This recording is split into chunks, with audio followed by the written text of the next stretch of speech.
3 shows, 20 years each. A conversation about podcasting with Ken Ray and Mike Potter. This is MacVoices. Today's MacVoices is supported by MacVoices After Dark. What happens before the show starts and after we sign off? Informative, fun, and completely off-script conversations. That's what. MacVoices After Dark is an exclusive benefit for our Patreon subscribers. Sign up now at patreon.com/MacVoices. Welcome to MacVoices. This is the Talk of the Apple community, and I'm Chuck Joyner. This is an extended conversation with Ken Ray of macOS Ken and Mike Potter of For Mac Eyes Only about podcasting. Each of our shows recently celebrated a 20th anniversary, and we decided to get together and talk about how we got started, why we got started, and where we're going. Let's get to it. There are 60 plus years of podcasting experience right now, right here. I'm Chuck Joyner of MacVoices, Mike Potter of For Mac Eyes Only, Ken Ray of macOS Ken. Between us, we have all recently celebrated, relatively recently, our 20th anniversaries of our shows. And we thought it might be fun to just put the three of us together, talk about how we got started, why we continue to do this after 20 years, and how long we plan to keep on going. Mike, Ken, good to see you both. Good to see you too, Chuck. Congratulations on 20 years. Yeah, and thanks for putting this together. Yeah, no, to all of us. The one thing that struck me about the three of us is all of us, we mentioned it, we did maybe a little something special on our shows, but we just sort of, 20 years, it's been a blast, and we just keep on going. And yeah, I would like to know why you guys got into it and how you got into it and all of that. So Ken, how about if we start with you? Because I've been listening to you since before macOS Ken. Well, that's how I got started, I guess. I started in radio in 93, 94. I honestly can't remember which anymore. And I was behind the scenes on one station, behind the scenes on another, whatever. And the guy who hired me for my first full-time job in radio said, because he went out to San Francisco to run something, a group of satellite stations. And he said, hey, come out to San Francisco and be a manager of network operations. And I thought, well, that sounds great. And so I went out there and they lost their money the next day. And that didn't sound great. But they were able to keep me hired for a bit. And so 97, 98, I'm in San Francisco. We're doing a technology radio station because I landed. They basically went from the network thing down to one station. But that station was a business radio station. And we're writing about Mac Store, and we're writing about I don't think business was doing Amazon at the time, but basically we're writing business news about tech stuff. And so kind of burn out with them because they wanted 50 or 60 hours a week. But ZDNet had started a radio station called ZDTV Radio, I think it was called, which is a stupid name. But I got connected with them. And so that was the first time I actually did internet anything. I was writing and hosting a newscast for them. They did like 4 hours of original content a day. I was doing 2. And then San Francisco got too expensive, so I left. And when I came back to San Francisco a few years later, I was back doing with those same people who had at that first radio station. One of the shows they had was a show called Inside Mac. And at the time, I was always a person who liked Apple stuff when I had access to it. So like if there was a bank of computers and like you can check your email either on these Windows machines or these Macs, I gravitate to the Mac, not really even knowing why. And so, Scott Shepard was running a show called Inside Mac. I got to know him. He found out I had worked at ZDTV. He wanted me to start doing a daily Apple News podcast for him when they put podcasts in iTunes. That was in 2005. And then Scott and I went our separate ways. And Frank Petrie actually said to me at Macworld, when are you going to go back to doing a daily newscast? And I thought, well, I want to do something. So I started that, thinking I would do it for about 6 months. And 20 years later, I'm talking to you. A little bit of a gap in there, but yeah, I get it. I get it. Well, it's been a daily thing since then. I mean, there's been other stuff that's come and gone. There was the Star Trek thing. There was, I don't know. I did the thing for the Mac Observer for a while. I've started 2 or 3 shows of my, like, just side things of my own in there for a bit. I did the show for Secure Mac for a while. So there's been a bunch of other stuff too, but this has been the daily thing. Yeah. And you've never been afraid to experiment, which I think is interesting. You did a live show for a while because I would come home from work and eat dinner while you were chatting on the live show. And I've lost track of the different experiments you've run. So me too. But you're right. It always comes back to Mac OS Ken, and it is a true gem. It is essential in this community to listen to Mac OS Ken in the morning. There's just no question about it. You're very kind. Mike, how about you? I didn't become aware of you. You had been going for a while before I discovered for Mac Eyes Only. How and why? Oh, boy. Well, first, Ken, that's actually kind of awesome because right on my shelf over here, I have a ZDTV hat sitting right there. Probably circa 1996, 97, something like that. I probably purchased that hat.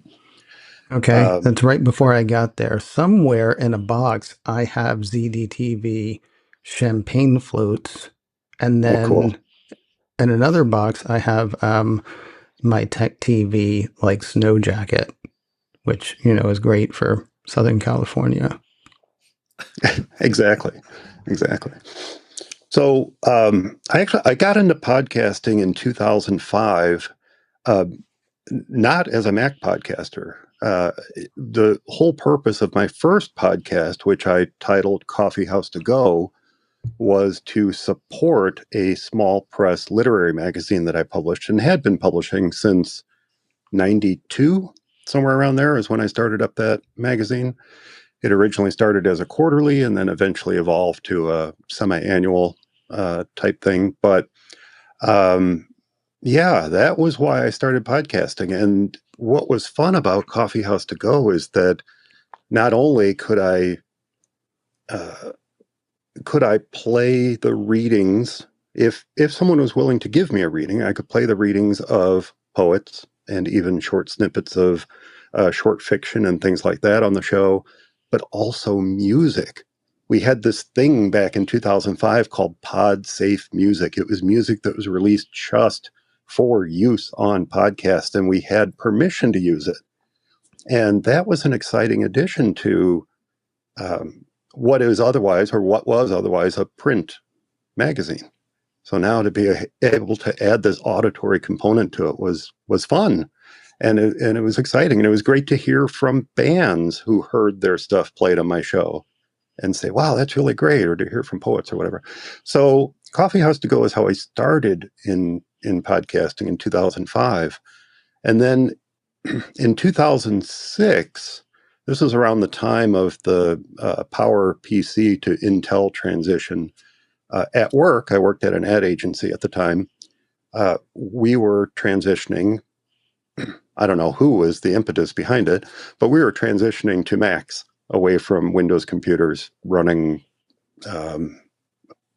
What were we running? Corel. They were running Corel. I'm like, oh, get away from this. Get on to a little bit more standard, the Adobe Creative Suite and things like that maybe would work better for the agency. So I said, this is a good time to transition to Macs in the creative department. So we were transitioning to Macs, Intel Macs, and there were a lot of questions were coming up, just a ton of questions, not only from staffers at the ad agency, but also from friends and family that I was also getting to convert over to Macs. So I thought, hey, this Coffeehouse To Go thing has been working pretty well. Maybe I should start up a podcast for Mac users, with the idea being that I help them solve their problems. What kind of questions are you having with the Mac? What kind of problems are you having with it? Let's solve those problems together. And I listened to a number of various Mac podcasts at the time, and one of them was MacCast, Adam Christensen's MacCast. And for good or bad, and I've talked to Adam about this, I kind of used his show as a model. He had news on it, he had Q&A, he had other stuff, but I wanted to do something a little bit different that maybe tied into my experience with Coffeehouse To Go and the magazine. So I introduced an editorial component at the beginning where I would just take whatever was on my mind and editorialize about it for a good 10, 15 minutes, ranting, praising, whatever it was, often ranting, whatever it was, I would do that for the first, 15 minutes or so of the show. And then I would move into news, move into Q&As, move into listener feedback, things like that. And that was the show format for many years until we eventually evolved to more of this panel type show that we have now, where I have a regular co-host or co-hosts, depending on who can join me any given episode, but a regular co-host, and we pick a particular topic now, and that's the topic of the episode. So, for example, this last weekend, we just talked about AI and its place in our lives, and what can you do if you want to minimize AI, or what can you do, or where does AI work? Things like that. So we had a nice conversation about that, and often those topics are based on listener feedback. So it's been an evolution over 20 years, but that's kind of how I started in a very large nutshell. How about you, Chuck? What got you started? Yeah, I was going to ask about that because, I think, I'm such an anomaly because I was doing, stuff that was just streaming for easily 100 people, maybe. I think it's ZDTV, the ZDTV radio thing that we had, the most listeners we ever had ever, at a given time, was 200, and that's because we had accidentally stolen a piece of audio that we did not know we had stolen. But you were pre-podcast, right? I mean, you were just, I don't want to say just, you were only doing streaming when you started, right? I don't think you. Well, I don't know. I wouldn't call it streaming. Not live streaming. Yeah. Thank you. Yeah. Basically, what was then, well, I guess still could be a QuickTime file posted on a website that you could, I think originally you could only download, and then. And then eventually you were able to stream it, but of course, there were bandwidth considerations. So the smart move was to just download it. But yeah, I started that because of my association with the Apple User Group advisory board, and I felt like there were so many great user group stories out there that were being only told in their own cities or towns or whatever. And that they deserve to have a little more publicity and get a little wider exposure. And so I started doing that.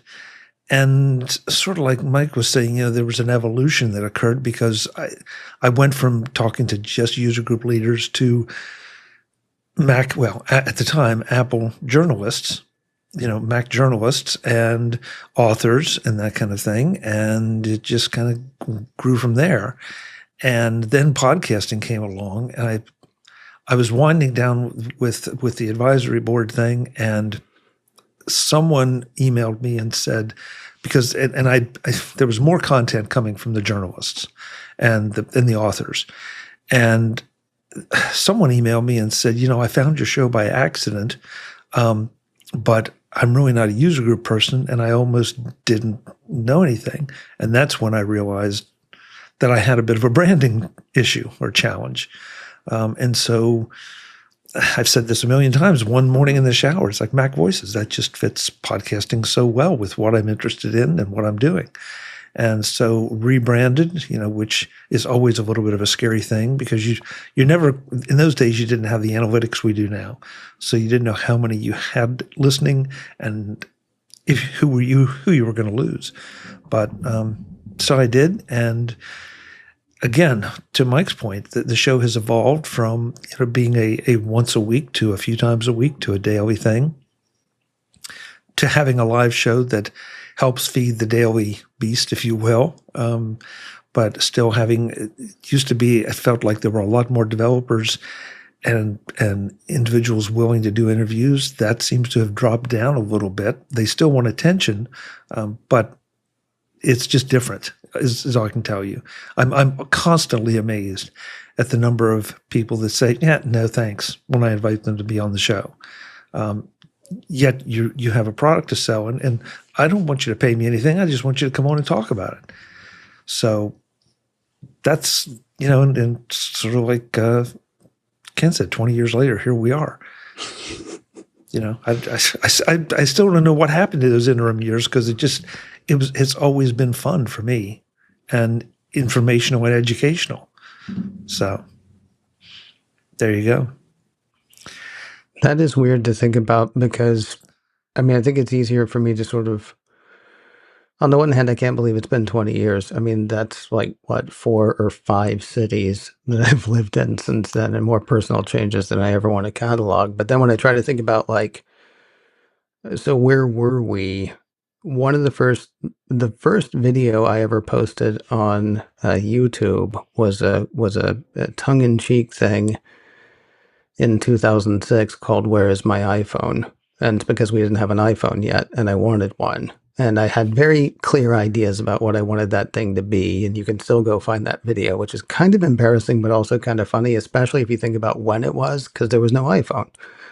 And I'm sitting there saying, look, it's got to be this, it's got to be that, it shouldn't be this, whatever. And it's about a minute long, and it is mostly comedic. Maybe it's 2 minutes long, I don't know. But then to think about, like, everything that we just take for granted now, like, this is what a phone looks like. This is what a phone looks like now.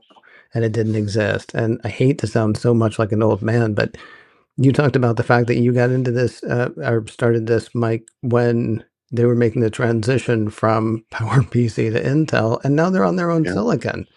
Right. Which I remember in 2008, there was a joke, oh, I'm just going to lean into the old man thing. What do I care? I'm an old man at this point. It's fine. There were 2 conversations that I remember having with the guy whose TV show I was producing, a guy named Rob Black. He's a financial analyst, great guy, robblack.com, whatever.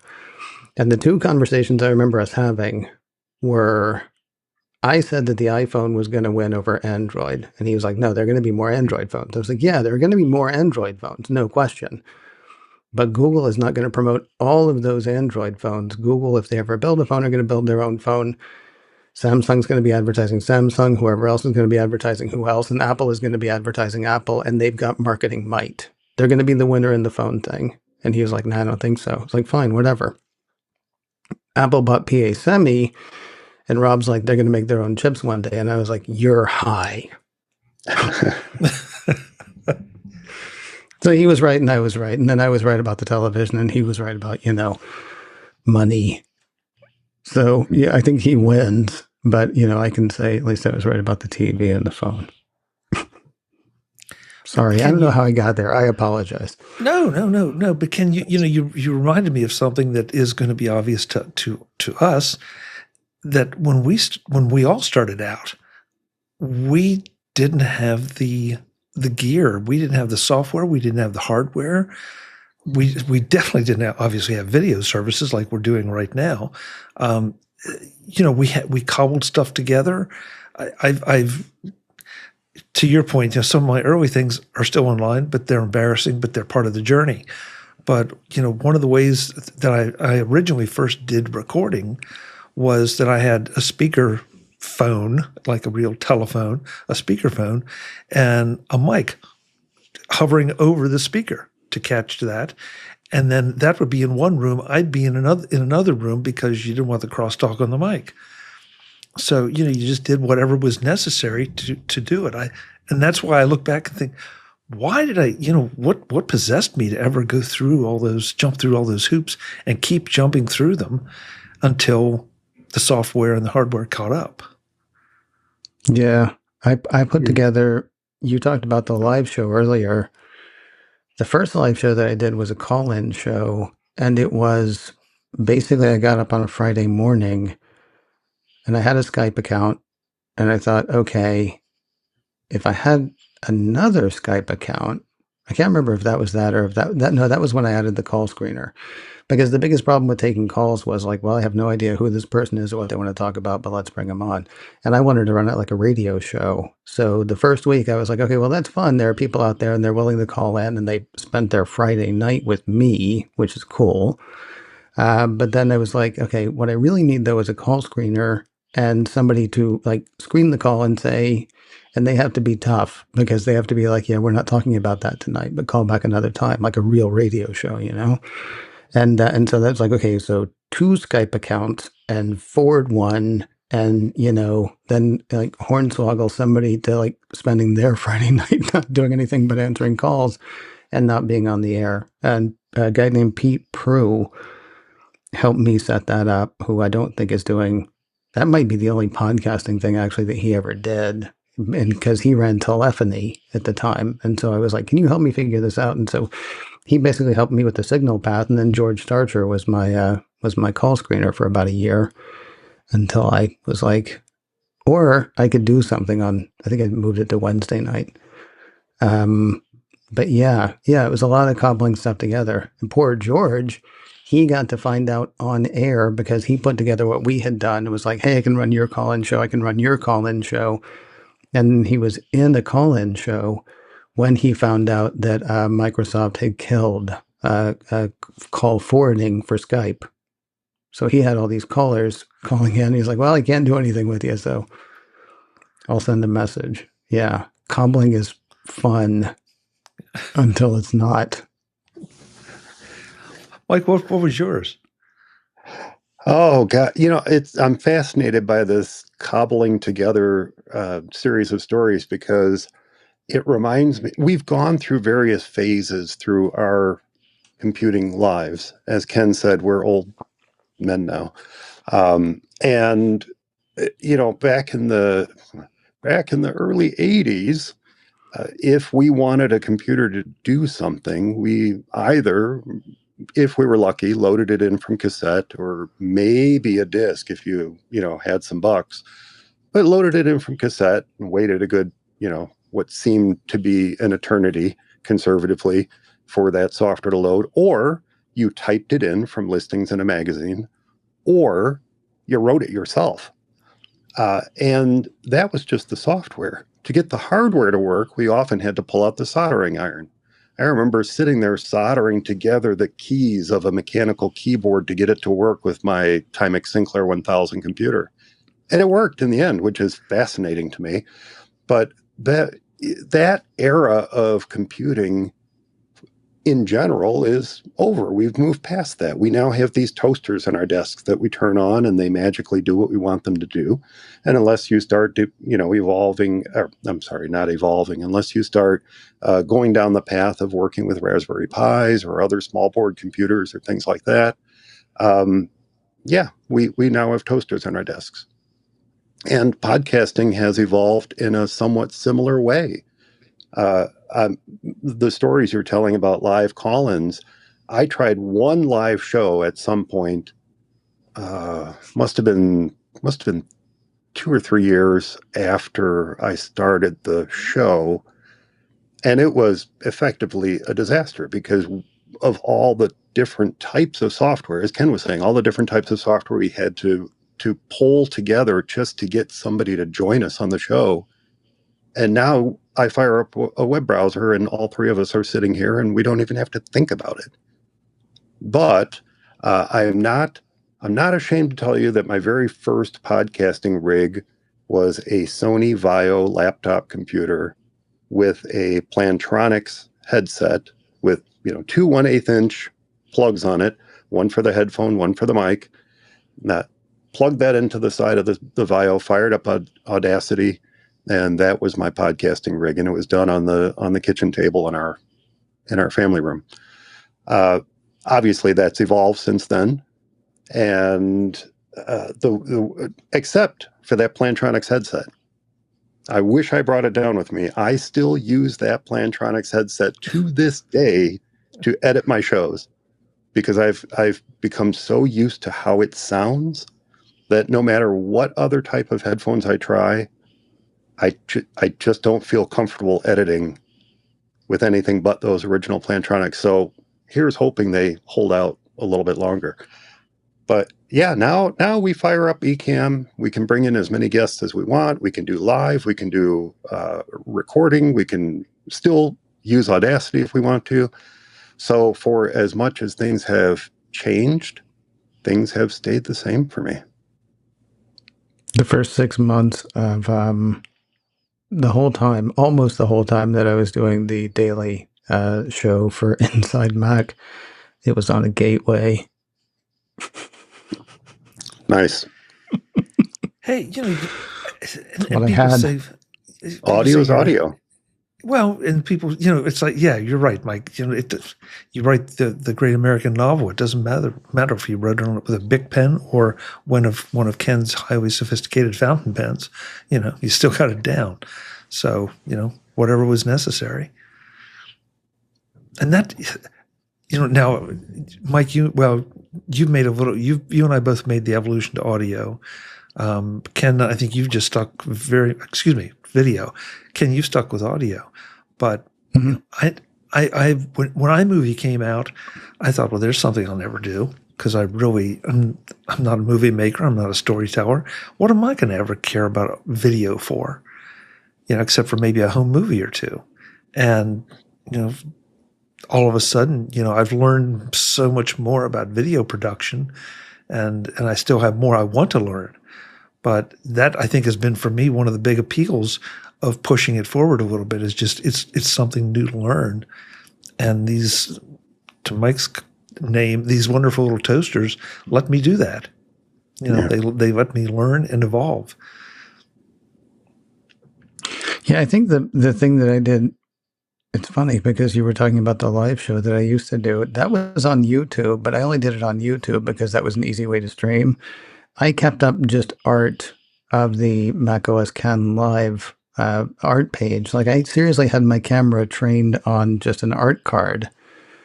Might have actually been my iPad. I'm not sure because I didn't want to be on camera.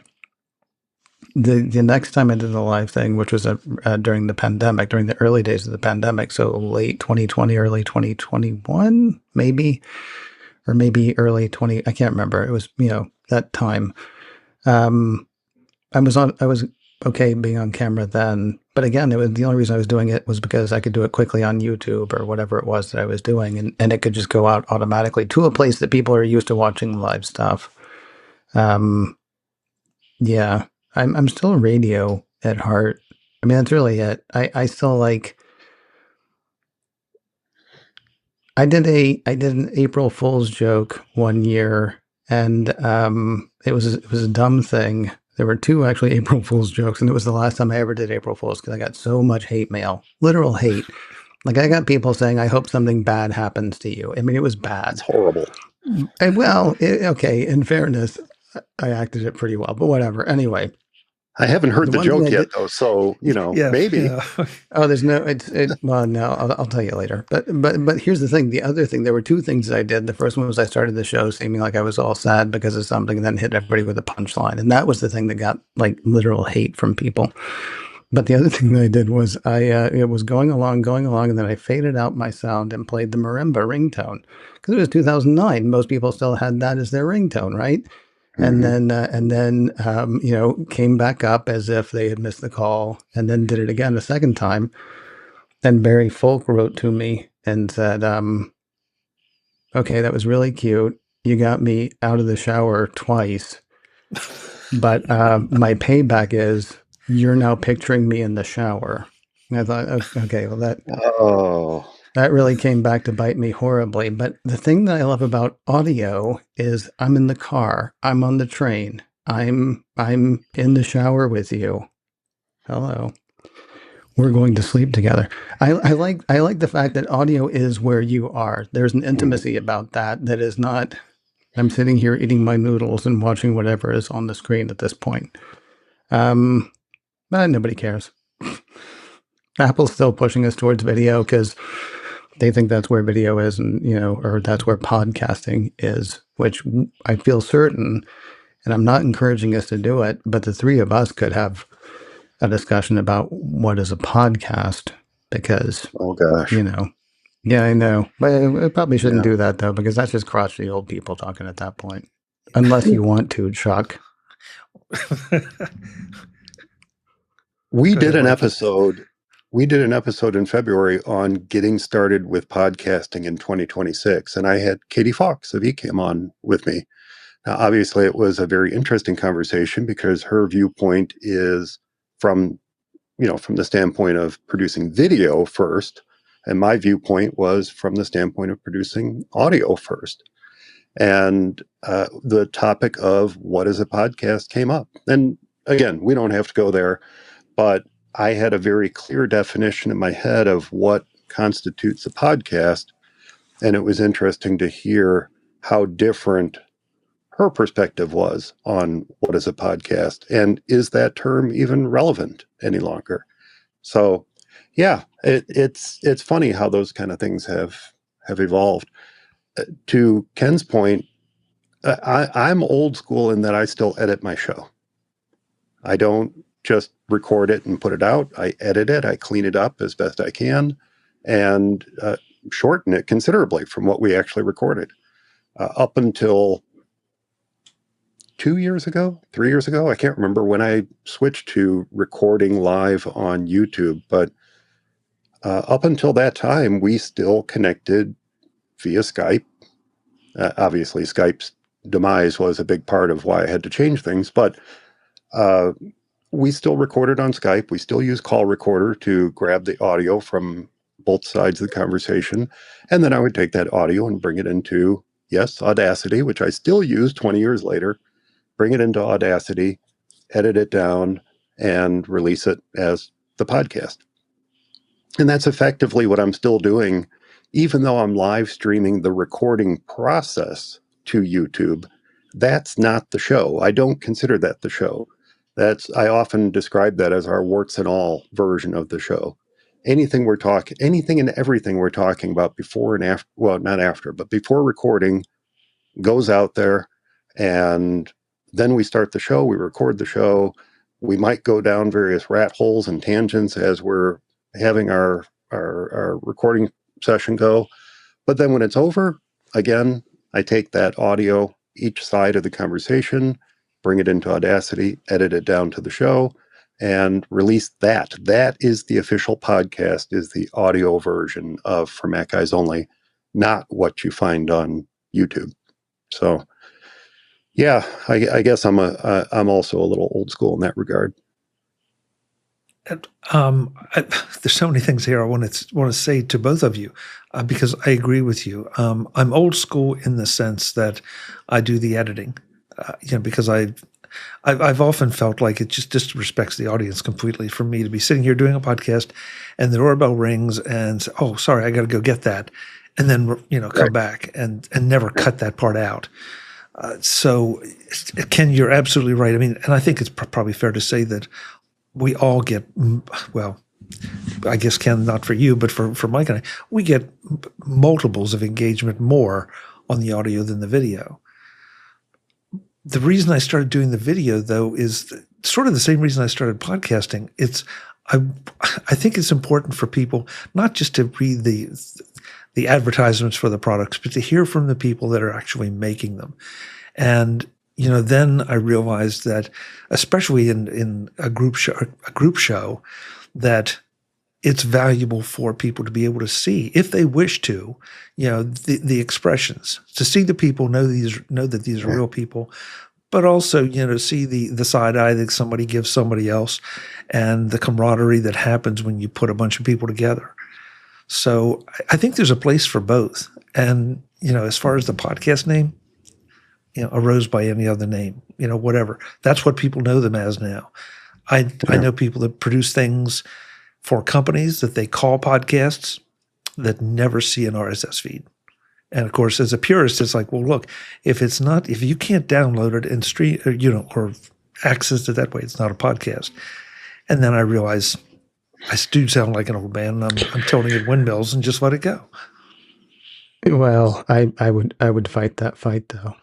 That is one in particular that I would, because I knew about a department of a university that said they were doing podcasts, and then they put them on a page on the university site, but it's not like it was on the front page of the university site, and it wasn't even on the front page of that particular school site, and it wasn't even on the front page of that particular program site. It was on another page that wasn't even specifically for the podcast. So you had to go 5 deep, and there's no chance of discoverability. I mean, I think that's one of the things about podcasts, right? I mean, and I don't have any hard and fast about it. I mean, some of them are fiction, some of them are news of the day, some of them are inspirational, whatever. Some of them are straight up comedy. Some of them are just audio or video, and even those I have some use for, and respect is a weird word, but I mean, I got some respect for that as well. But if you're using your podcast to drive people to a page in a page in a page in a page in a page on a website, and it doesn't star Elvis Presley coming back from the dead, I mean, you're just wasting time and resources at that point. I mean, it's got to be where I get hippy dippy about podcasting is so much incredible stuff has happened in my life because I put it out there, but it's got to be out there. I've got friends that I did not know, my special lady friend, celebrities who reached out to me, people who paid attention to me because I had the show. I had a friend early on go into an interview and they said, "Yeah, we heard you on this podcast." I mean, going for a job interview, that gave them a leg up. There's something about putting yourself out there. And I think I was talking to Rob Walsh recently for macOS Ken, and I cannot remember the name of the company that he's with now, and I apologize, but that's one of the reasons that we were talking. And it is both easier now, as you were saying, Mike, it's easier now to get into podcasts than it's ever been, because you can practically fire up a browser. And as long as you have a relatively recent computer, which has a microphone and has a camera, you're going to be able to get your stuff out there. It's also more difficult than it's ever been because, somebody just started a new podcast and somebody else is going to start another one before we're done today. I mean, there's so much out there now, but at the same time, it's literally never been easier to get in. It's much harder to get noticed, I think. But if you don't, I mean, if you just put it on your website, and your website is not, Amazon.com or WhiteHouse.gov, you might as well go out and play. And that's not to take away from the content that you're making. It's just, you got to put it out there. It's got to be able to flow. Because if it doesn't, I mean, you're automatically cutting off the number of people who might catch it. Apparently, I have an opinion about that, Chuck. Didn't realize. My bad. No, that's. I guess again, I agree with everything you said. It's just that it feels like we are the only kind of people that appreciate the distinction. And so it's too bad that somebody doesn't understand that you've got to make it discoverable, because they probably are producing decent content for an audience, a very specific audience. And that, to me, is the other beauty of podcasting, is you can target something so specifically if you wish. Of course, you're not going to get 10,000, 15, 20,000 listeners, but you're going to deliver content to people that really want it. And if you're willing to do that, you're a success. Yeah. So, yeah, that's true. I don't want to let us get out of here, though, before I ask what would seem to be an obvious question. Any plans for retirement or shutdown, or do you just foresee yourselves going on until you don't anymore? Boy, both of them. Mike? Both of you look pensive on that one. That's an interesting question, because I've gone through hiatuses with the show, to the point where I thought maybe I wouldn't come back. And folks who heard my editorials where I talked about it and said, this is what's going on and why I might be stepping away for a little bit, really thought that it was the end of the show. And in one case, the hiatus was long enough that I actually did lose a fair number of subscribers. But I was okay with that because I needed that time. I needed that time to step away from it. Yeah, I've been doing this for 20 years, but there was a period of time where I stepped back and said, this year, I'm only going to do what we call the reaction time videos. In other words, when Apple does a special event, we record live our reactions as the events unfold on stage. Many times we're wrong, many times we're right. Who knows? It's just, it is what it is. But the reaction time videos were the only ones we were doing for a short period of time. And then, I started thinking about it more, and my co-host Eric started prodding me. Hey, Mike, we got to get back to doing the show. And when the idea of live streaming it to YouTube came along, it brought a fresh breath of air to the show, because what we're releasing with that live stream is what folks never had before. They never, I was recording it, but they never heard the conversations that we had before the recording session would begin, and now they do. So it's a little bit more intimate experience for someone who wants that behind the scenes. What's happening for Mac Guys Only? What's happening between Eric and Darren, or maybe Chuck's on the show or whatever? What are they talking about before the mics go live? Well, now they know, for good or bad, often bad. I don't know. Now they know, and that's part of that difference. Why I still treat even the live stream as the podcast, even though the official podcast is the edited version, because audio, and this was part of our conversation in January, audio, in my opinion, allows the podcaster to build a closer relationship with his or her audience through the narrative, through their voice, through the narrative, through the stories that they're telling. And to Ken's point earlier, people can listen and engage no matter where they're located, versus a vlog or a video show or whatever you want to call it, where it's, in order to engage them, you're visually engaging them. And it might be more immersive, but it also demands more of your audience. They can't just sit back and consume. They have to actively participate by watching what you're showing them. So even though I'm live streaming and it is video, people don't have to watch it.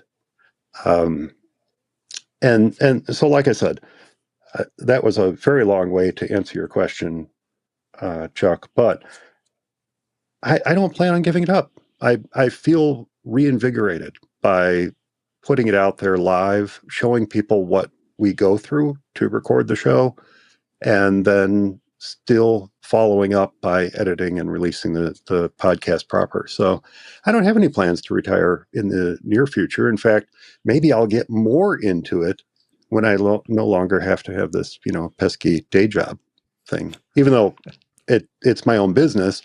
But when I no longer have to do that, when I no longer have to worry about clients, when I no longer have to worry about anything but my own interests, maybe I'll get more into it. Maybe I'll revive Escape Magazine. Maybe I'll revive Coffeehouse To Go and do more that I'm doing now versus retiring from it. So you must enjoy it.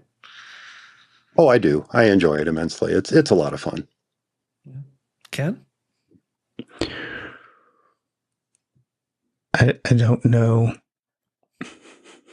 I don't know. I mean, if I had started a discussion show, well, I know. That I do know.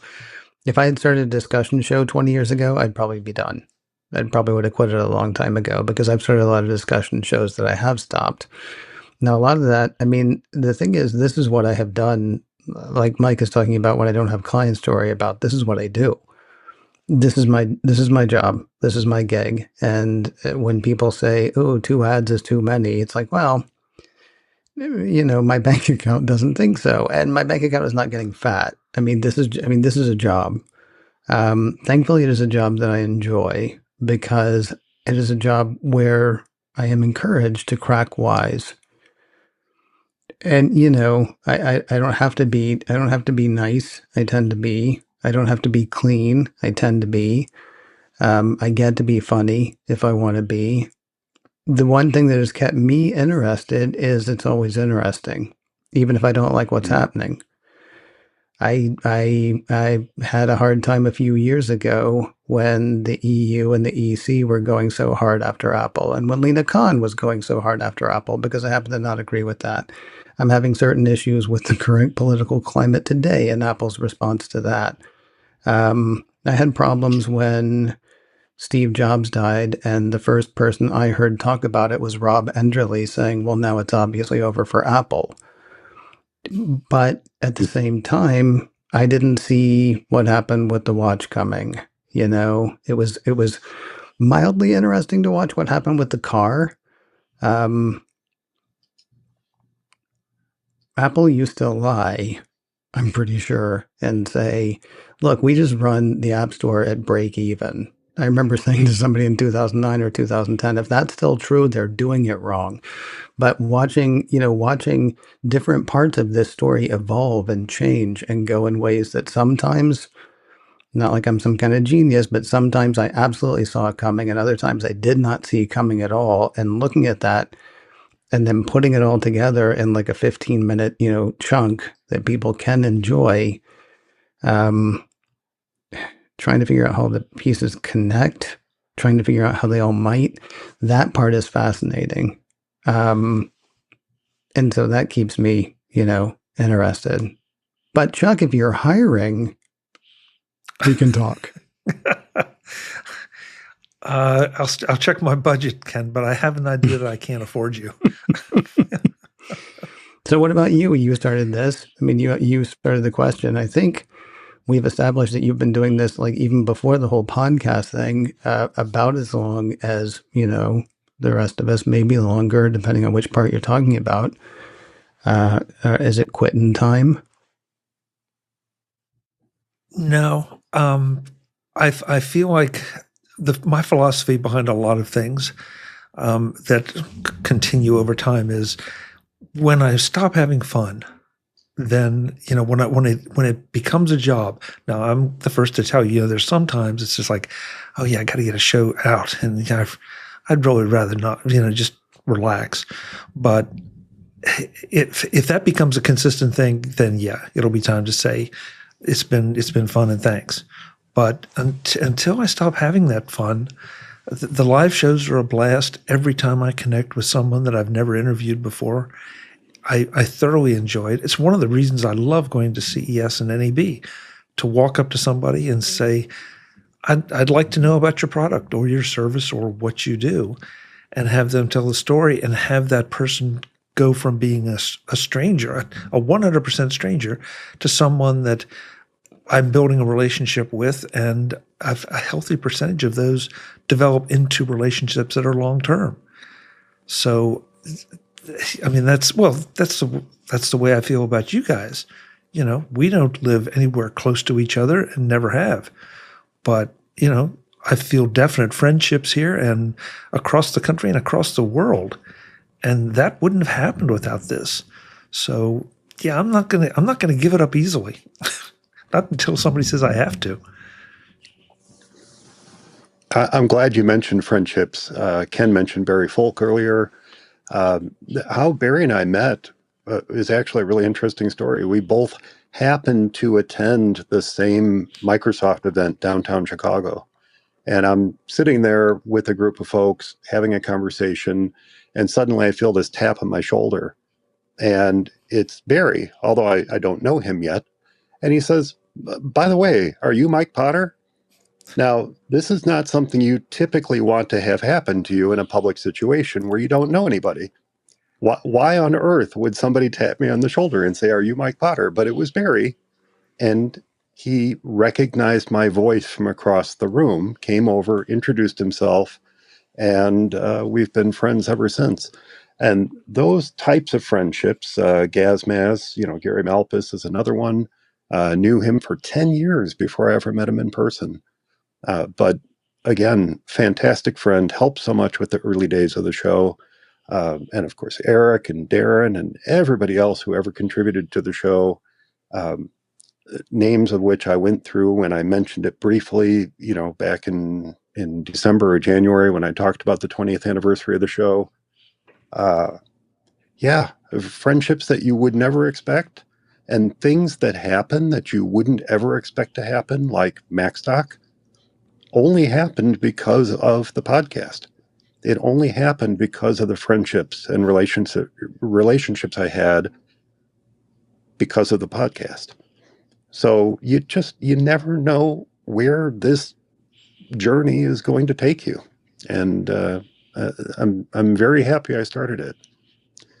But I do have a question for the two of you, if you don't mind, and maybe we danced around this a little bit, and I think Ken probably went there, so I'll ask Ken first. But is there anything that your present self, with 20 years behind you, would go back and tell yourself 20 years ago? About what? About this, about podcasting, about what we've been doing for 20 years. Oh, sure. Any If I had, advice you would go back and give yourself? yeah, absolutely. But it would be like a tome. I mean, I would honestly go back and because despite what I just said about not starting I would have started 6 months earlier. I remember sitting in a club with a friend of mine. And that's a weird thing because I know I've been doing this longer than a lot of people, but then I look at people like, you guys or Allison Sheridan or Michael Butler or Don and Drew. And I think, God, why? I paralyzed myself 6 months earlier by being worried about what I was going to do. Not kidding. It was Frank. It was Frank that made me do a Daily Apple newscast. And he didn't make me. It was just like, oh yeah, I was doing that before. Why don't I just keep doing that? Because I hit this point of like, I mean, everything that I just said a minute ago about putting yourself out there, I don't think that's just about podcasting. I think that's about artwork. I think that's about, putting yourself up for speeches at your work or something. And I'm really sorry about that noise outside. I think putting yourself out there is it. And I wish I had been more brave about that back in the day. I wish I had done that harder. I wish I had done that more. And that's still not, I mean, that's still true. It's just, it's harder now because there are more people putting themselves out there. I can't tell you what blockchain, NFT, AI, I can't wait to find out what the next thing is that's going to race itself past me on all of the charts. Because there's always something that's like the new thing. And I know these people can't all be experts in it because it didn't exist 10 minutes ago, but all of a sudden there are these people who are willing to say, I will tell you what you need to know about AI. Now, how do you spell that? Is that capital A and then I? They don't know, but they're putting themselves out there. Now, some of them do. I'm not just knocking all of those people, but there's a group of people, there's a type of people that just like, that's the space where I want to be, and I'm going to be there tomorrow. And then you look the next day and there they are. That's probably what I would tell myself back then. Don't be afraid, especially because what we all found out was there were people out there who were hungry for the things that we were interested in and that we were talking about. There was a comedian, I shouldn't tell this, but I will. There was a comedian who said, whatever the sickest perversion is that you are into, there's a video out there for it. You go to the wrong newsstand, there's a magazine for it. There are people out there just like you. And that is true for like the weird stuff that I shouldn't have joked about. I'm sorry, Chuck. But it's true about it. I mean, it's true about everything. You may think you're the only person who's into beekeeping or fountain pens or the Mac. And you might be the only person you know who's into any of those things, but you're not the only one. And if you put yourself out there, not only might you get noticed, but then there's somebody else who's sitting around thinking, I'm the only person who thinks about that. And then they find out they're not. And that grows something, as much as I wish it paid $1 million, it grows something that is in many ways at least as important as the financial, comeback. it grows community. And again, I sound like such a hippie when I say that, but putting yourself out there, I think that's the one thing I wish. That's what I would go back and say to myself, okay, I like what you're doing, do it harder. That's That's what I would fantastic have for advice. that's what I would have for me. Yeah. How about you, Chuck? Boy, at the risk of sounding like I'm stealing Ken's answer, I would say pretty much exactly the same thing. I don't remember doing a lot of hesitation because, and maybe it was because I was targeting a smaller audience that I felt like I was already familiar with. So I probably should have started the video thing earlier. No matter how tough it was or how crude by today's measure the tools were. That's probably if I have a regret, that's the only thing, because it opened up a new version.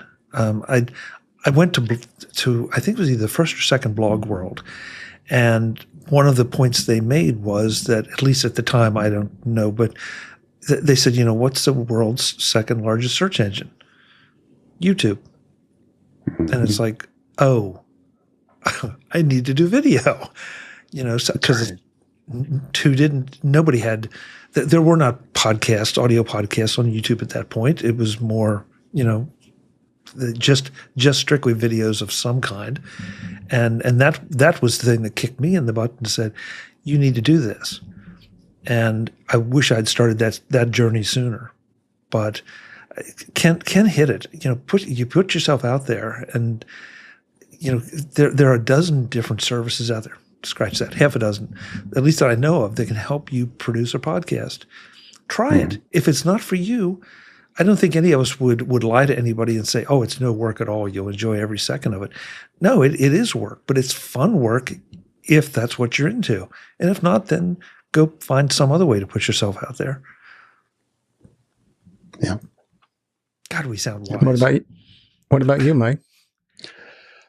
My answer may be a little simpler. I love that. Put yourself out there. That's absolutely true. It's what I did with Escape Magazine. It's what I've done with the podcast.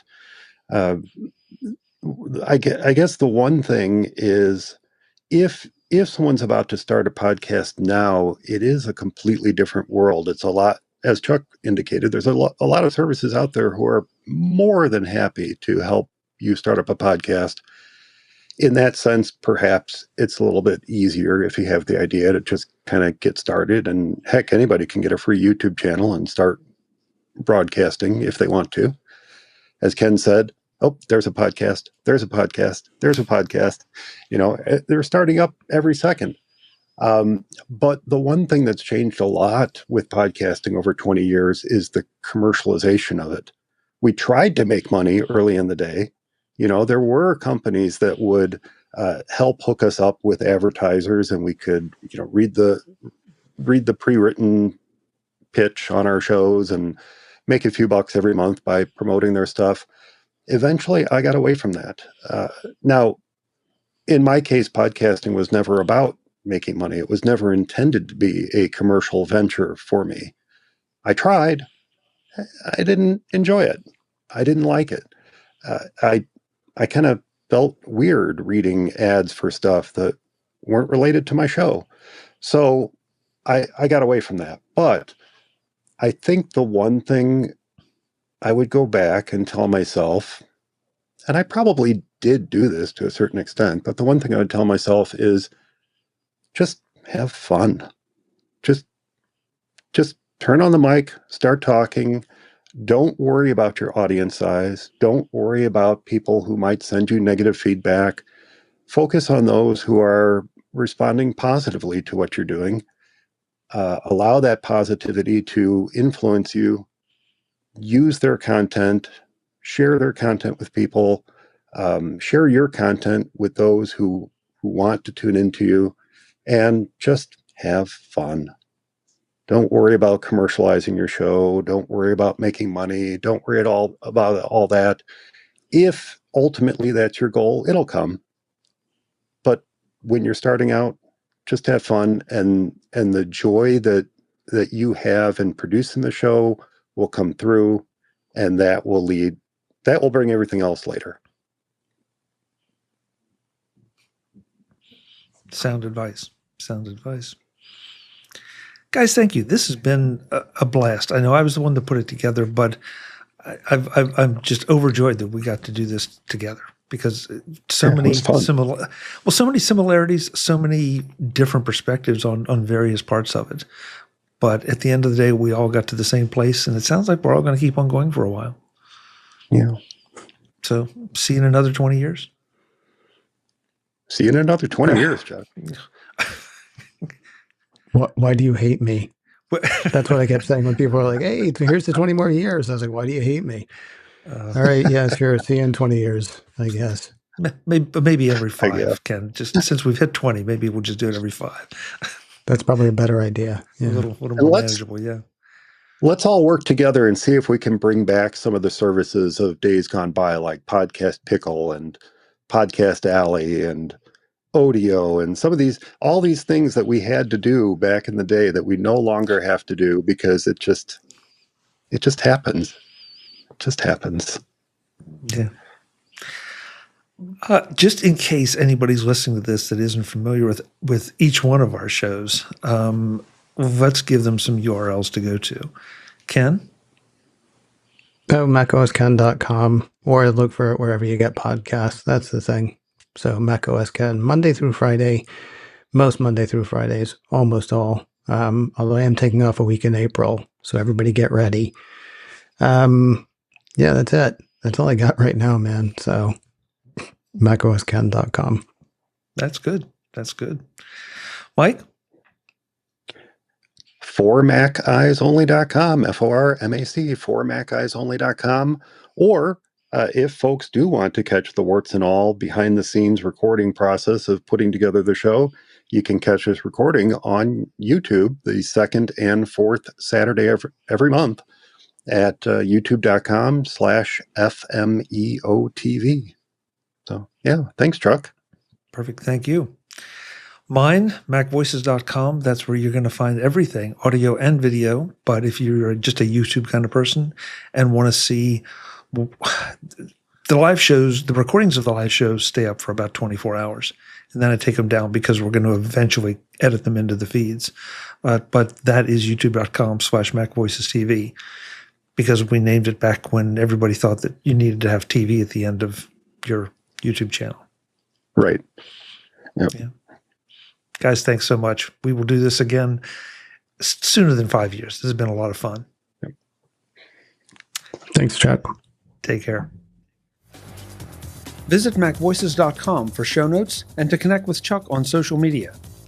Get involved in our Facebook group or like our Facebook page, and get more out of your Apple tech with MacVoices Magazine, free on Flipboard and on the web. And if you find value in it all, consider supporting us through either our Patreon campaign at patreon.com/MacVoices, or by making a one-time donation via the PayPal link on our front page and in the show notes of each episode. You will join these fine people who help bring you Mac Voices.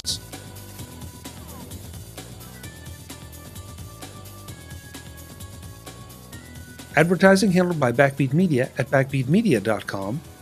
Bandwidth provided by CashFly at cashfly.com.